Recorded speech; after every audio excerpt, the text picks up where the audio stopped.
be time for you to read the instructions and questions, and you will have a chance to check your work. All the recordings will be played once only.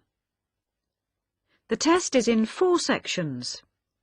Write all your answers on the question paper. At the end of the real test, you will be given 10 minutes to transfer your answers to an answer sheet.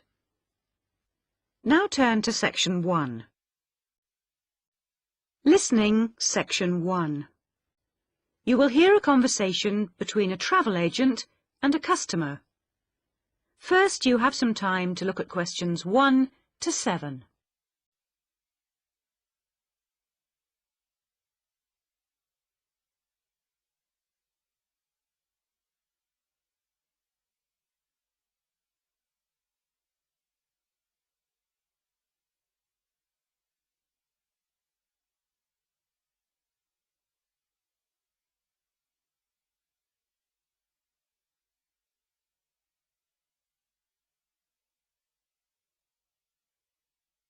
You will see that there is an example that has been done for you.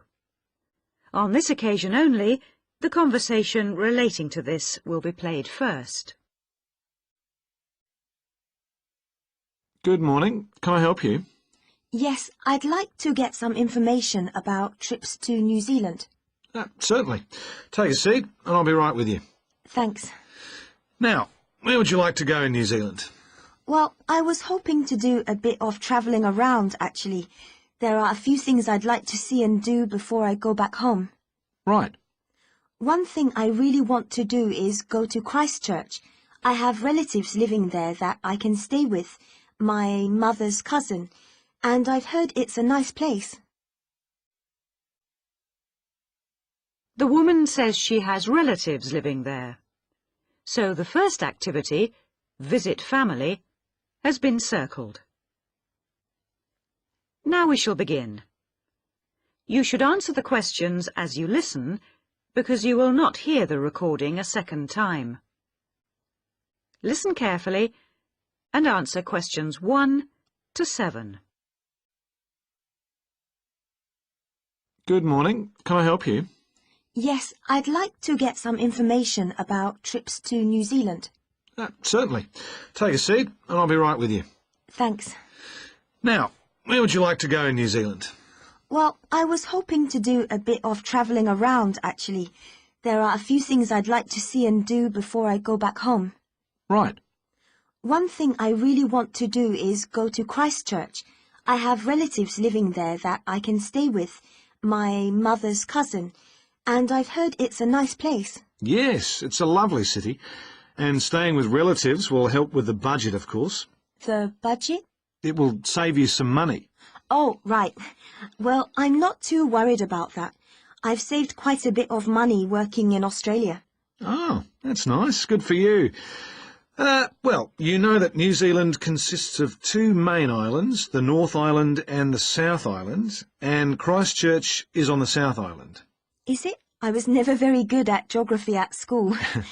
Do you have a map I could look at? Sure. Here we are. Right, I see. And, well, then I'd also like to spend some time in Auckland, and maybe I could do an English language course there. Can you organise that sort of thing for me? Oh, certainly. We'd be happy to arrange that. But bear in mind that Auckland is in the North Island. Okay. And I'd also like to do some skiing or maybe even some snowboarding. I hear New Zealand is a great place for that. Yes, absolutely. But you should go to Auckland first for your studies, and then you can get the ferry across to the South Island and take the bus down to the snow. Oh, I don't like boats very much. I'm not much of a sailor.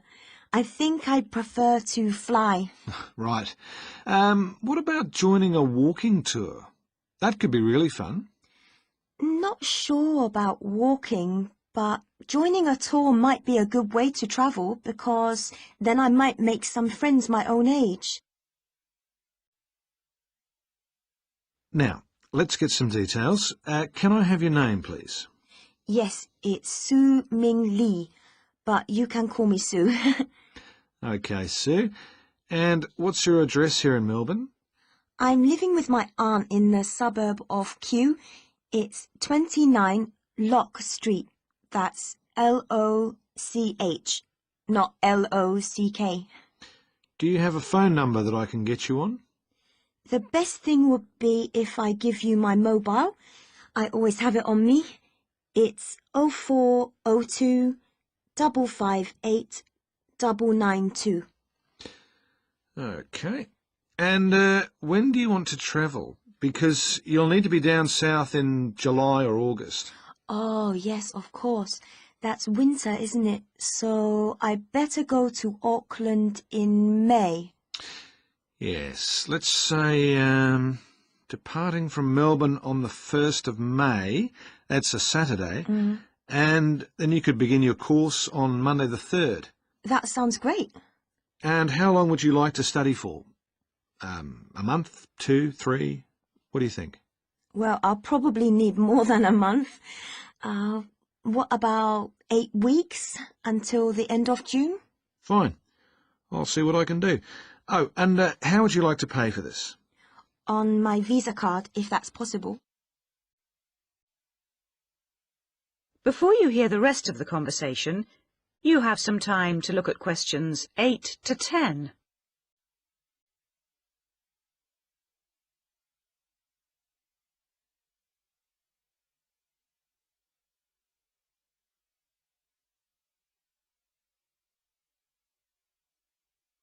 Now listen and answer questions 8 to 10. Hello, Sue. It's Angelo from Cosmos Travel here. I've booked your flight and I've found you an English college called the Harbour Language Centre. Great. Where exactly is that? Well, have you got that little map I gave you yesterday? Yes? You see where the harbour is with the 3 wharves and the water? Yes. Got that? OK, there are 2 parallel streets. Quay Street, that's Q-U-A-Y, and Customs Street. The building where the college is located is on Quay Street, opposite Prince's Wharf. Right. Got it. And what about accommodation? Well, I've booked you into a hotel for the first 3 nights, and then the accommodation officer will find you a family to live with. Good. And where's the hotel? It's a short walk from the college, on the corner of Queen Street and City Road. Which corner exactly? On the left-hand side as we're looking at the map. Okay, near the little park. Yes, that's right. And what about a good bookshop? I'm going to need to buy a dictionary and some English books.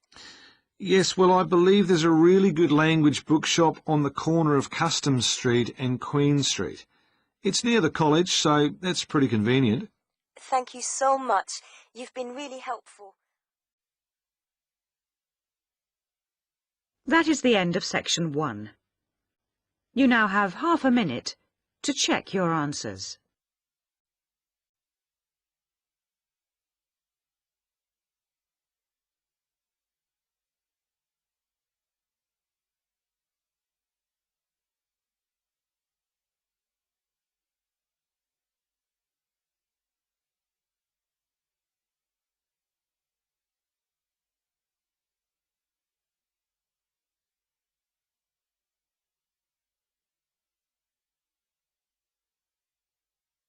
Now turn to section 2.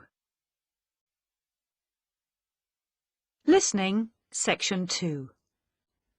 You will hear an extract from a radio program about a famous bridge. First, you have some time to look at questions 11 to 18.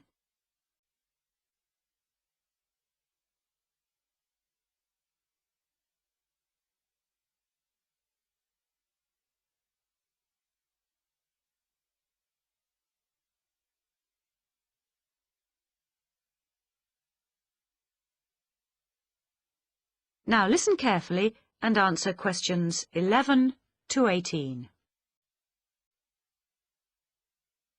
The Sydney Harbour Bridge is nearly 3/4 of a century old, and to help celebrate this important occasion, our reporter Sarah Chambers has compiled this brief history of her favourite bridge.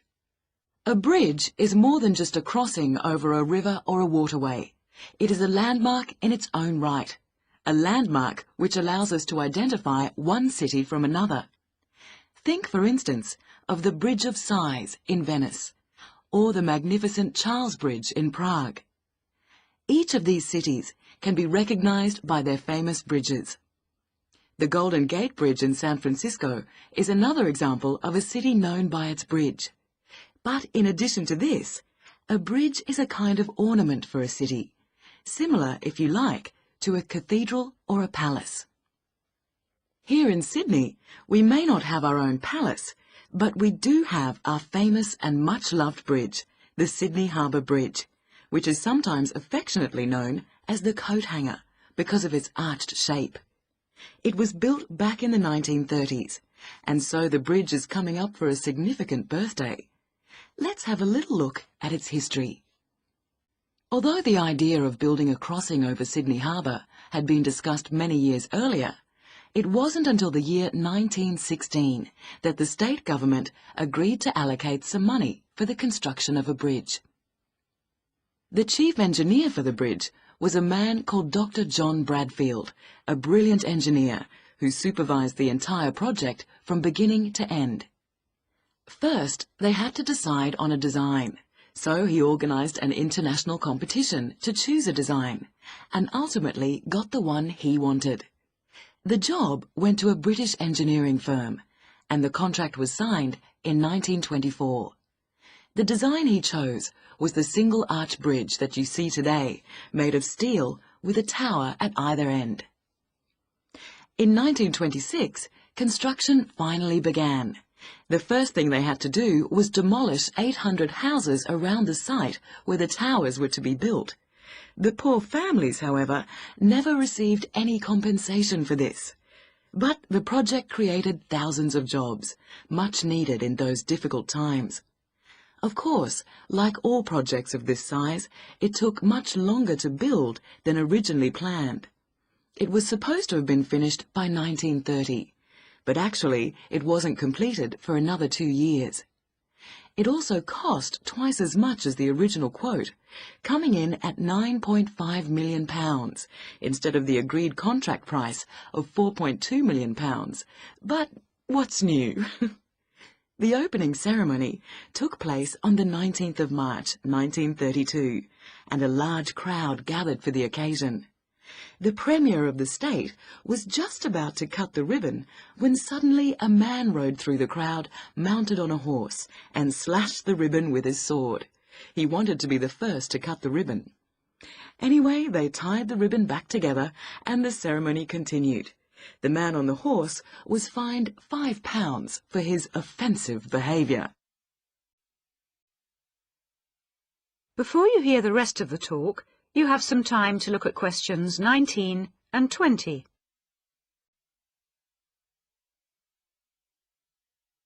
Now listen and answer questions 19 and 20. Since then, millions of cars have crossed the bridge, each paying a toll to do so. By the early 1980s, the government had paid off the loan for the money they'd borrowed all those years before. But motorists continued to pay to cross from north to south. This money was subsequently used to build a tunnel under the harbour to reduce the amount of traffic on the bridge. The tunnel was opened in 1992 and cost $544 million. It is 2.3 kilometres long and is equipped with all the latest technology, including closed-circuit television to monitor any problems. And it has most definitely reduced the load on the bridge, as it carries around 75,000 vehicles each day, which would otherwise have to use the bridge. And it's apparently strong enough to withstand the impact of a ship or even the impact of an earthquake. The tunnel has been a welcome solution to Sydney's traffic problems, but of course, a tunnel could never compete with a bridge as a landmark for any city. So let's wish the bridge a very happy birthday. That is the end of section 2. You now have half a minute to check your answers.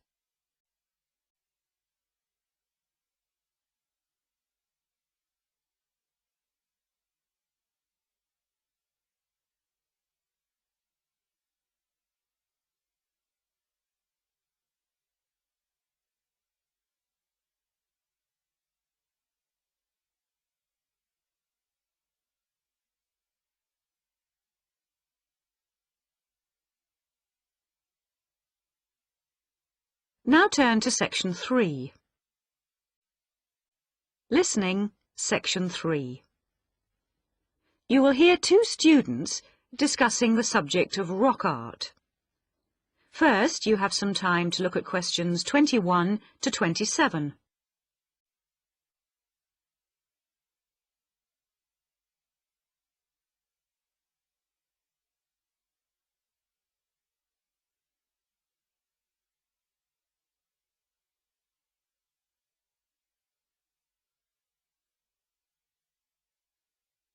Now listen carefully and answer questions 21 to 27.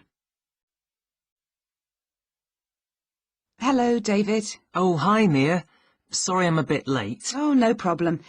Thanks for agreeing to help me with my assignment today. I really needed to go over it with someone. Sure. You were going to talk about European rock art, weren't you? Yes, the rock drawings in the caves of Lascaux in western France. Oh, fantastic. Over 13,000 years old, I believe. What sort of drawings are they? They're drawings of animals on the whole, but you can also find some human representations, as well as some signs. There are roughly 600 drawings at Lascaux. Really? Were they mostly pictures of bulls? Well, no, actually. The animal most depicted was the horse. Have a look at this graph. It shows the distribution of the different animals. You see, first the horse, and then, after that, a sort of prehistoric bull. Oh, okay. That's interesting, isn't it? And the third most commonly drawn creature was the stag. There were some other animals, but these are the main ones. What are the drawings like? I mean, what sort of style? Well, the bulls are depicted very figuratively. They're not very realistic. They're very big by comparison to the other drawings of people and signs. They appear to be almost three-dimensional in some cases, following the contours of the cave walls, but of course they're not. Amazing.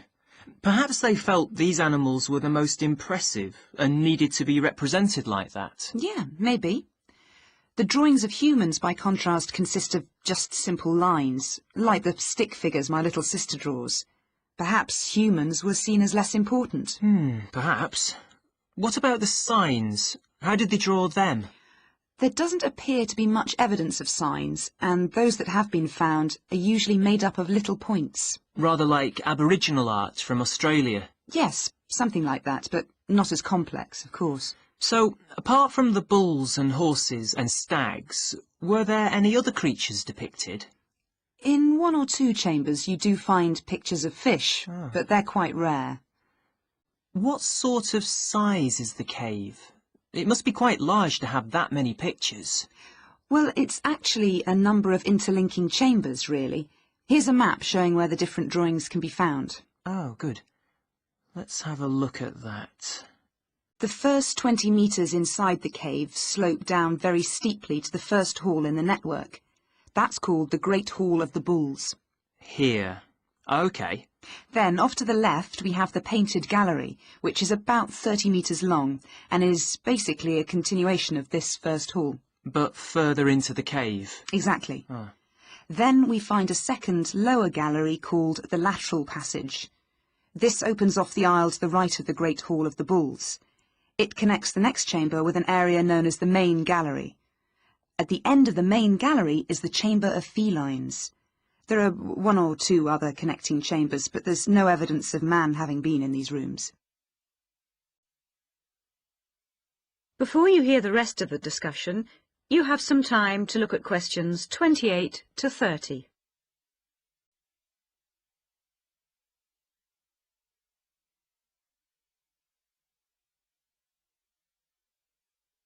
Now listen and answer questions 28 to 30. Is the cave open to the public today? Well, No, because after the initial discovery in 1940, it was opened and literally millions of people came through to see the drawings.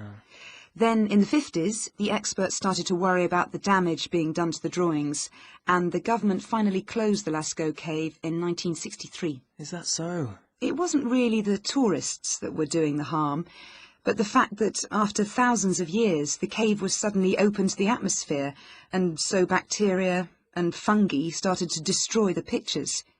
You need a special permit to enter the cave now, and very few people can get that, unless they're scientists or have some official status. It's a shame, but I can see that they had to do something to protect the cave.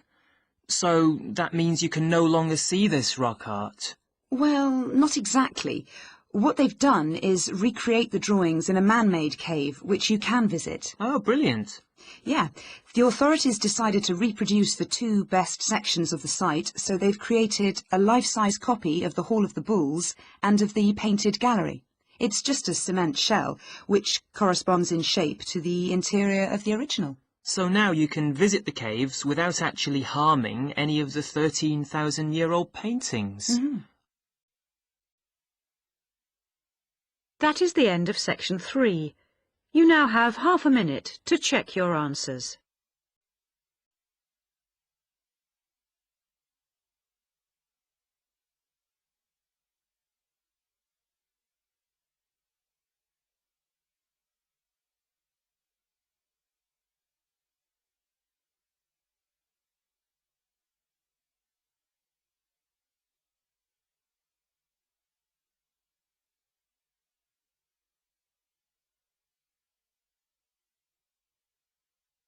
Now turn to section 4. Listening, section 4. You will hear an extract from a university lecture on the topic of marketing. First, you have some time to look at questions 31 to 40.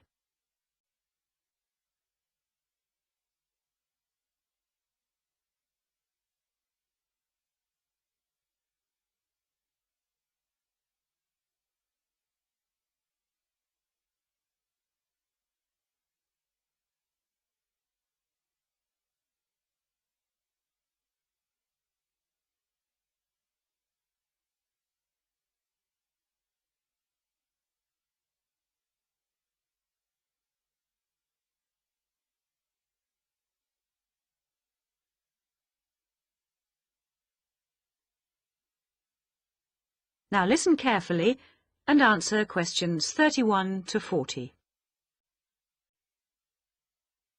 Last week we looked at some general principles associated with marketing, and today I'd like to look at some of those points in a little more detail. So, what is marketing? Or put another way, what does the term marketing mean? Many people think of it simply as the process of selling and advertising, and this is hardly surprising when every day we are bombarded with television adverts, mail shots, and telephone sales. But selling and advertising are only two functions of marketing. In fact, marketing, more than any other business function, deals with customers. So perhaps the simplest definition is this one. Marketing is the delivery of customer value and satisfaction at a profit. In other words, finding customers, keeping those customers happy, and making money out of the process. The most basic concept underlying marketing is the concept of human needs. These include basic physical needs for things like food, as well as warmth and safety. And marketers don't invent these needs. They're a basic part of our human makeup. So, besides physical needs, there are also social needs, for instance, the need to belong and to be wanted. And in addition to social needs, we have the need for knowledge and self-expression, often referred to as individual needs. As societies evolve, members of that society start to see things not so much in terms of what they need, but in terms of what they want. And when people have enough money, these wants become demands. Now, it's important for the managers in a company to understand what their customers want if they're going to create effective marketing strategies. So there are various ways of doing this. One way at supermarkets, for instance, is to interview customers while they're doing their shopping. They can be asked about their buying preferences, and then the results of the survey can be analyzed. This provides reliable feedback on which to base future marketing strategies. It's also quite normal for top executives from department stores to spend a day or two each month visiting stores and mixing freely with the public, as if they were ordinary customers, to get an idea of customer behavior. Another way to get information from customers is to give them something. For instance, some fast food outlets give away vouchers in magazines or on the street that entitle customers to get part of their meal for nothing. As well as being a good way of attracting customers into the restaurants to spend their money, it also allows the managers to get a feel for where to advertise and which age groups to target. Another strategy employed at some well-known theme parks, such as Disneyland, is for top managers to spend at least one day in their career touring the park dressed as Mickey Mouse or some other cartoon character. This provides them with the perfect opportunity to survey the scene and watch the customers without being noticed. Okay, well, we mentioned customer satisfaction at the beginning of this lecture, and I'd like to return briefly to that as it relates to what we've just been talking about. If the performance of a product falls short of the customer's expectations, the buyer is going to be dissatisfied. In other words, if the product you buy isn't as good as you'd expected, then the chances are you'll be unhappy about it. If, on the other hand, performance matches expectations and the product you buy is as good as you expected, then generally speaking, the buyer is satisfied. But smart companies should aim one step higher. They should aim to delight customers by promising only what they can be sure of delivering and then delivering much more than they promised. So then, if, as sometimes happens, performance is better than expected, the buyer is delighted and is twice as likely to come back to the store. Now, let's move on to look at the role of advertising.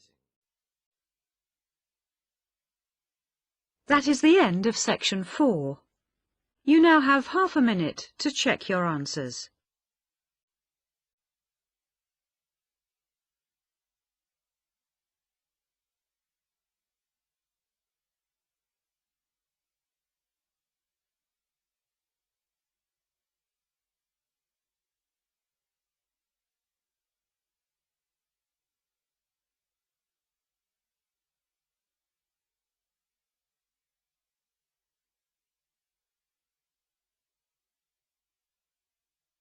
That is the end of the listening test.